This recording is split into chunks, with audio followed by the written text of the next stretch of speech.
que era um legislador ateniense, né? E como legislador ateniense, né, ele foi convocado pela aristocracia, né, no momento que havia uma tensão social na polis. Vários grupos sociais dando trabalho, querendo se revoltar, tal, né? E falar, alguma coisa a gente tem que fazer aqui para melhorar. Então o Solon ele vai começar algumas reformas, né? Primeiro, ele vai proibir a escravidão por dívidas, tá? Isso é um ponto assim crucial, né? Nesse momento, né? E para a criação para se pensar algo como a democracia. A escravidão por dívida é o seguinte: eu tenho lá minha terra, né? E aí eu planto na minha terra, o meu sustento sai da minha terra. Aí de repente acontece que não tem mais, a minha colheita não deu certo, não cresceu, tal. O que aconteceu? Eu preciso comer, então eu vou emprestar de outro. E aí se eu não pagar, ele toma a minha terra. E se mesmo a minha terra não for suficiente, eu me torno escravo dele para pagar então a minha dívida, tá? Então o Solon ele acaba com a escravidão por dívidas, né?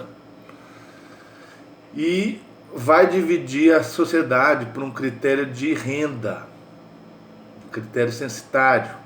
Vai criar um tribunal de justiça, tá?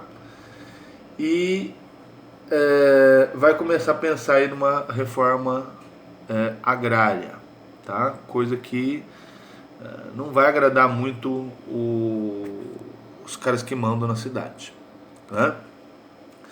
Bom, depois do Sol, é claro que a gente está encurtando um pouco as coisas aqui, porque tem vários detalhes que não são tão importantes.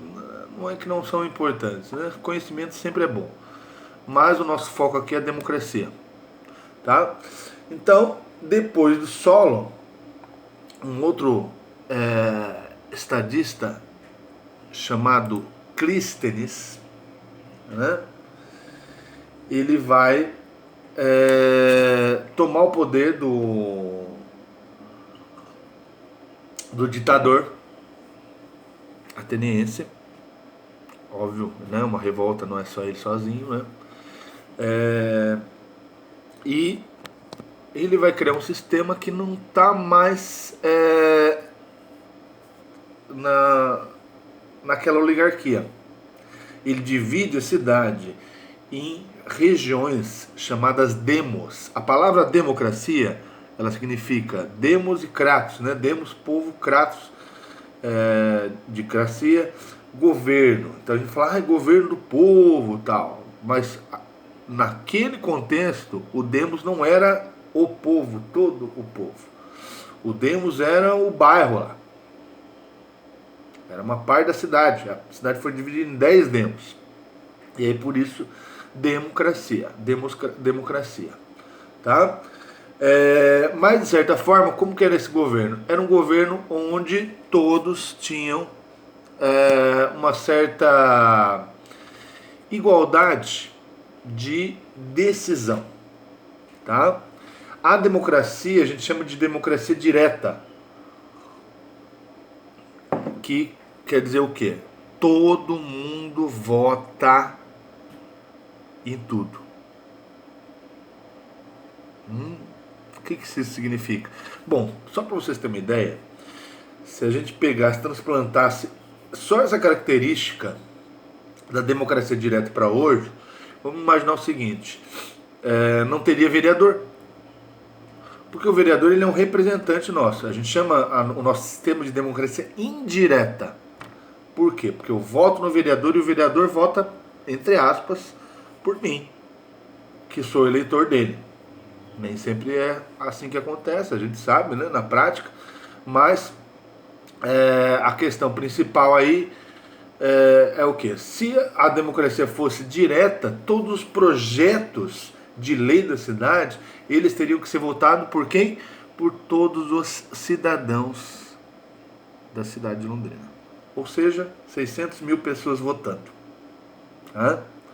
Claro que não é simplesmente chegar lá e votar. Existe também o direito as pessoas vão debater no fórum de Atenas, as pessoas vão debater as ideias. E aí nesse debate de ideias, depois desse debate de ideias, onde elas vão, na teoria também, pesar qual é a ideia melhor, aí eles votam. Essa ideia, né, essa que é uma questão teórica, ela também acontece hoje. Só que com o vereador, com o deputado, que estão nos representando. Porque ia ser meio difícil você pegar e fazer 600 mil pessoas ficar lá ouvindo. Todo mundo quer falar. Agora imagine, então, de 600 mil pessoas, quantas pessoas não querem falar? Hã? Bom, então, em Atenas era mais fácil. Por quê? Porque tinha poucos cidadãos. Né? Mais da metade da cidade ainda era composta por escravos, estrangeiros, né? E mulheres, que não tinham participação política. O escravo, a mulher, o estrangeiro não vota. Então, quem é cidadão em Atenas? Somente o homem maior de 21 anos, filho de pai e mãe ateniense. Esse tem direito de votar.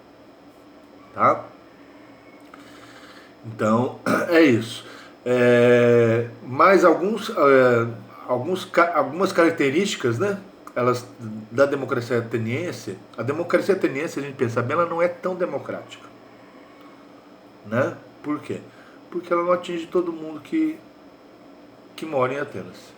Hoje, a nossa concepção de cidadão, de cidadania, ela inclui todas as pessoas. Então, você nasceu no Brasil, você é um cidadão brasileiro. E você tem todos os direitos de um cidadão brasileiro. Tá? Vamos fazer, então, uma comparação mais aqui. Ó. Democracia direta. Né? Todo mundo votava. A nossa é indireta. Tá? Igualdade perante a lei, isonomia.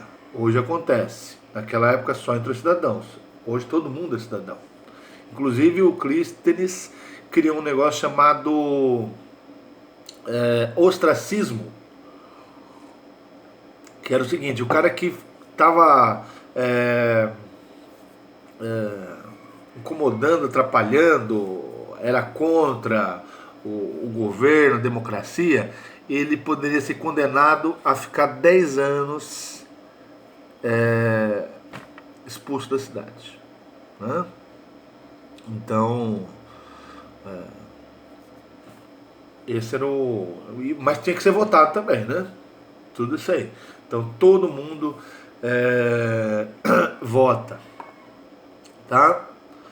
Bom, na questão da democracia, estamos aí. Né? Um outro fator super importante que a gente tem que falar sobre Atenas é a questão da filosofia. O nosso mundo hoje, muito da Grécia, né, a gente tem na nossa vida atual. Né? A questão da democracia. Na língua portuguesa a gente tem várias palavras, muita coisa. Né? E a questão da filosofia também. O nosso modo de pensar, tá? Ele tem resquícios, ele tem semelhanças. Enfim, nasceram dos filósofos. Provavelmente, por ser uma cidade portuária e ela ter um contato com várias culturas, ela vai desenvolver então esse tipo de ambiente propício para que as pessoas tenham tempo e possam fazer isso. Né? Os filósofos, na verdade, eram um bando de vagabundo, eles não tinham que trabalhar, eles ficavam o dia inteiro lá olhando a folhinha, olhando o céu e tal, e discutindo. Olha que coisa maravilhosa, né? Se a gente pudesse fazer isso, a gente virava filósofo também, provavelmente. Mas enfim. Então, a filosofia, né, ateniense, ela vai se espalhar pelo mundo inteiro. Né? Mais tarde, depois quando o Alexandre o Grande ele toma conta e espalha essa cultura grega em algo mundial. Tá? Bom, é só isso então por hoje sobre Atenas. Tá? E até a próxima. Leiam também o capítulo da Grécia sobre o livro. Tá? E na semana que vem, uma outra avaliação sobre Grécia. Ok? Tchau, gente.